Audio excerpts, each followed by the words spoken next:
इससे पिछले वाले वीडियो में हम सभी ने प्रदूषण के बारे में अध्ययन किया। आज के इस वीडियो का हमारा टॉपिक है जल प्रदूषण, जिसे अंग्रेजी में वाटर पॉल्यूशन के नाम से जानते हैं।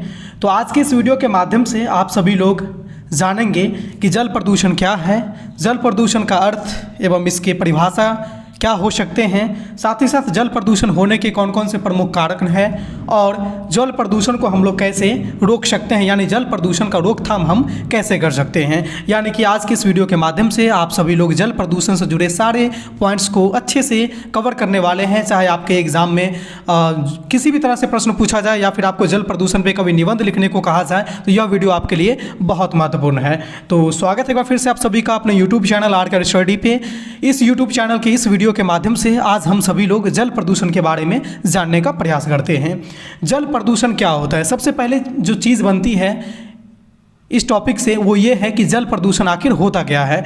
तो जल और प्रदूषण, जैसा कि इसमें आपको यहाँ पर दिख रहा होगा, जल और प्रदूषण यानी जल का प्रदूषण होना ही जल प्रदूषण है। प्रदूषण का मतलब क्या है? जैसे कि मान लीजिए जल कोई स्वच्छ है अथवा कोई हमारा जल जो है वो गंदा है। दो तरह के जल आप यहाँ पर स्क्रीन पे देख पा रहे होंगे तस्वीर के माध्यम से। एक जल है जो एकदम प्योर है, शुद्ध है, साफ है, और दूसरा देख रहे हैं इसमें किसी तरह का मिलावट है जो देखने से ही आपको गंदा नजर आ रहा है। तो यह जल जो है, एक को हम शुद्ध कहेंगे, दूसरा को दूषित कहेंगे। यानी कि जल प्रदूषण क्या होता है, अगर आप इसको एक लाइन में कहना चाहेंगे तो दूषित जल का होना ही जल प्रदूषण है, यानी जल का दूषित होना जल प्रदूषण कहलाता है। अब जल को कौन से जल को हम दूषित जल कहेंगे और कौन से जल को हम स्वच्छ जल कहेंगे यानी शुद्ध जल कहेंगे, इस पर एक नज़र डालते हैं। देखिए दूषित जल क्या होता है, यानी कि कोई भी गंदा जल, साधारण लैंग्वेज में अपनी भाषा में अगर हम बात करें तो कहते हैं ना कि यह जल जो है गंदा है। गंदा है मतलब क्या है कि यह दूषित है, दूषित है मतलब क्या है कि यह प्रदूषित है। तो गंदा हम कब कहेंगे, दूषित हम कब कहेंगे? जब जल में किसी ऐसे पदार्थ मिल जाते हैं जिससे जल की गुणवत्ता कम हो जाती है, या फिर आप कहेंगे तो जल का जो रंग है या उसका गंध है वो सब बदल जाते हैं, और उसको यदि कोई जीव या फिर कोई सजीव ग्रहण करता है तो उसके लिए वो हानिकारक साबित होते हैं। तब उस प्रकार के जल को हम कहेंगे कि यह हमारा जल जो है वह दूषित जल है। यानी कि जब जल में कोई भी ऐसे पदार्थ मिल जाने से जल की गुणवत्ता कम हो जाती है, उसके रंग और गंध और उसके स्वाद में परिवर्तन आ जाता है और जो सजीवों के लिए हानिकारक साबित होते हैं, तो ऐसे जल को दूषित जल कहा जाता है। और दूषित जल यानी जल का दूषित होना ही जल प्रदूषण कहलाता है। तो उम्मीद करते हैं कि जल प्रदूषण क्या है यह आपको अच्छे से समझ में आ गई होगी। हम बात करते हैं, जैसे आप यहाँ पर तस्वीर में देखिएगा, एक शुद्ध जल है आपको यहाँ पर स्वच्छ दिख रहा है, और दूसरा देखिएगा कि इस जल में किसी प्रकार की मिलावट है जो आपको गंदा दिख रहा है, थोड़ा सा लग रहा है कि इसमें मिट्टी वगैरह कोई चीज़ मिल गया है। तो ये जो शुद्ध जल दिख रहा है ना, ये आपके शुद्ध जल है, ये आपके स्वच्छ जल है। लेकिन इसमें किसी पदार्थ की मिलावट है जिससे इसके रंग बदल गए, इसके स्मेल भी अवश्य ही बदल गए होंगे, यानी कि गंध भी इसके बदल ही गए होंगे। यदि इसको आप पिएंगे तो इसका स्वाद भी आपको बदला बदला सा नजर आएगा, मतलब कि टेस्ट आएगा। ठीक है, तो कहने का मतलब ये हुआ कि यह जो जल है यह दूषित जल है। ऐसे जल को हम लोग कहेंगे कि यह जल जल प्रदूषण है। ठीक है, प्रदूषित जल है।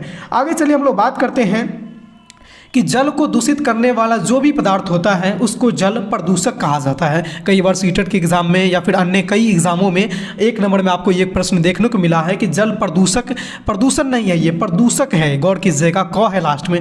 ये जल प्रदूषक क्या होता है? तो प्रदूषक ऐसे पदार्थ होते हैं जो किसी भी चीज़ को प्रदूषित करता है। यहाँ पर जल प्रदूषक के बारे में पूछा गया है। तो जल को प्रदूषित करने वाले जो भी पदार्थ होंगे वह आपका जल प्रदूषक कहलाता है। आगे हम बात करेंगे कि जल प्रदूषण होने के कौन कौन से प्रमुख कारण हैं, वो कौन कौन से कारक हैं जो जल को प्रदूषित करते हैं, वो कौन कौन से चीज़ हैं जो जल को प्रदूषित करते हैं। जिसमें से सबसे पहले मैं आपको बताऊंगा कि हम सभी लोग जो भी सजीव हैं वो क्या करते हैं, मनुष्य हैं या फिर जानवर हैं, इन लोगों के द्वारा, इन सजीवों के द्वारा क्या होता है कि जल में वाहित मल त्यागा जाता है, विषैले रसायन को छोड़ दिया जाता है, गाद कूड़ा कचरा इत्यादि को फेंक दिया जाता है, या फिर जो भी अपशिष्ट पदार्थ होते हैं उसको भी फेंक दिया जाता है, या कहे तो मृत जीव यानी मरे हुए सजीवों को, जीवों को जल में फेंक दिया जाता है, दफना दिया जाता है।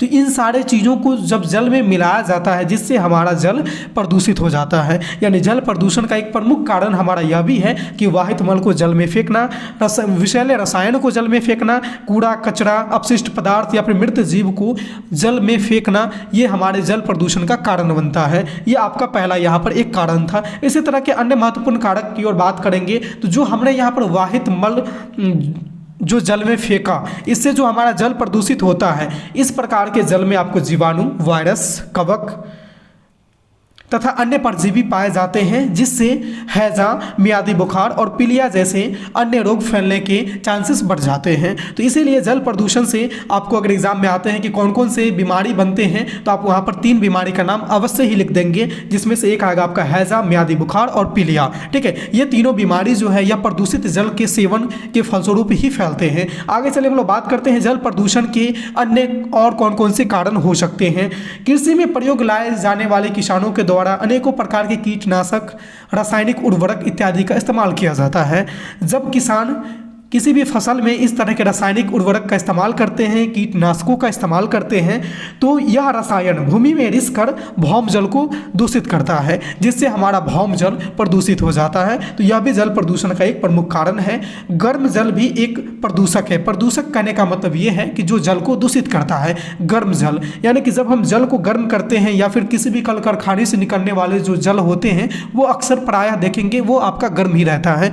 तो ऐसे जब जल हमारे किसी नदी, तालाब, झरना इत्यादि में बहते हैं, तो उस पूरे जलाशय का तापमान जो है, टेम्परेचर जो है, वह क्या हो जाता है, वह टेम्परेचर बढ़ जाता है, वृद्धि हो जाती है उसके तापमान में, जिससे क्या होता है कि जलाशय में उपस्थित जो भी सजीव होते हैं उसके जीवन चक्र पे प्रतिकूल प्रभाव पड़ता है, और अधिक दिनों तक लगातार गर्म जल बहाया जाए तो वह जीव वहाँ पर मर भी जाते हैं। तो गर्म जल भी एक हमारा जल प्रदूषण का कारण बनता है। तो ये आपने यहाँ पर कुछ जल प्रदूषण के कारण देखा। एक और अन्य कारण में आएंगे जो सबसे महत्वपूर्ण है कि कागज़ फैक्ट्री हो, वस्त्र फैक्ट्री हो, चीनी मिल हो, इस तरह से चावल मिल हो, कहे तो अन्य प्रकार के बहुत सारे रासायनिक फैक्ट्रियाँ हैं, जिससे क्या होता है कि जो भी जल निकलती है, जो जल कहने का मतलब कि उस फैक्ट्री में जो भी जल अवशिष्ट पदार्थ के रूप में बाहर निकलते हैं, तो उसमें प्रमुख रूप से आपके आर्सेनिक, लेड और फ्लोराइड होते हैं, जो सजीवों के लिए कहे तो पेड़ पौधों के लिए काफ़ी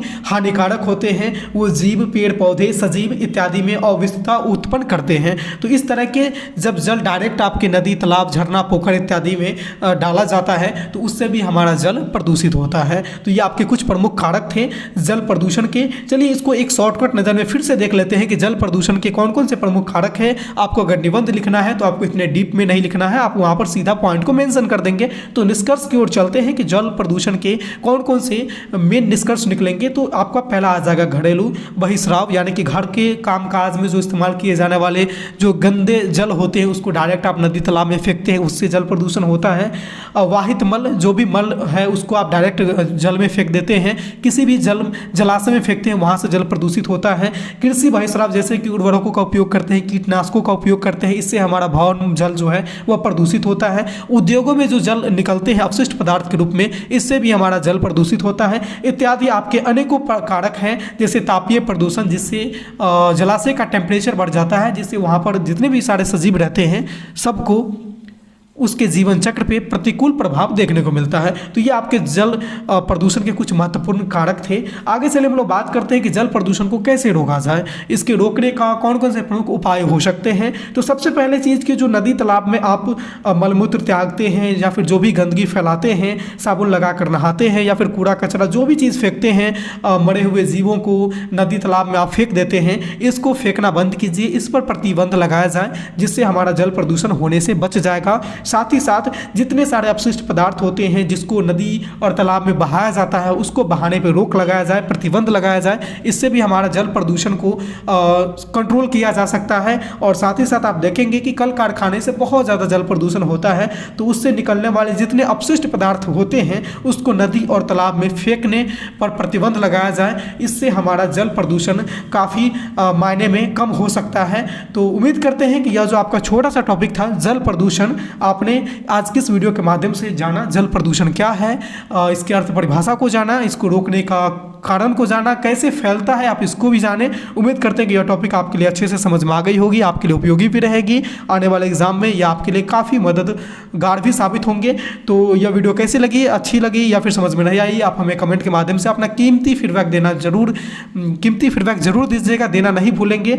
और यदि आप हमारे चैनल पर पहली बार आए हैं तो चैनल को सब्सक्राइब कर लीजिए, लाइक कर लीजिए और बेल वाले आइकन को प्रेस इसलिए कर लीजिएगा क्योंकि इस तरह के रोचक, महत्वपूर्ण और उपयोगी वीडियो मैं जब कभी भी अपलोड करूँ तो उसका उसका नोटिफिकेशन आप तक सबसे पहले पहुंच जाए। तो इस वीडियो में बस इतना ही था, फिर मिलते हैं अगले टॉपिक में नए वीडियो के साथ। तब तक ले देखते रहिए हमारे चैनल आर के स्टडी को। धन्यवाद।